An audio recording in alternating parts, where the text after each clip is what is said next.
Okay guys, I want to make a quick video and just show you a little bit about this Olympus 170 zoom. It's silver in color, and how you power it up is you just slide it over.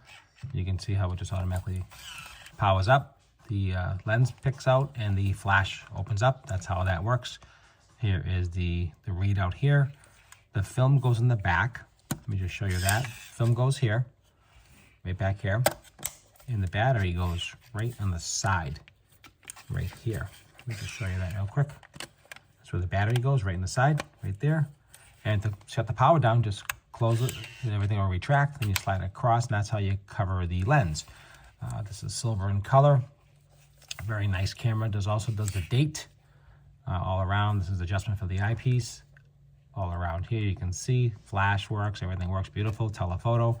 I'll show you that real quick. Turn it on, and you can see how the telephoto, once it gets up. And there's the zoom. The telephoto is all the way out, all the way back. Shut it down, just close the latch, close the door, and you're good to go. Nice quality camera, beautiful, with a long lanyard strap, and Olympus high quality item. That's what it looks like, just so you can see, just like that. Thanks for watching this quick review. Hope you enjoyed.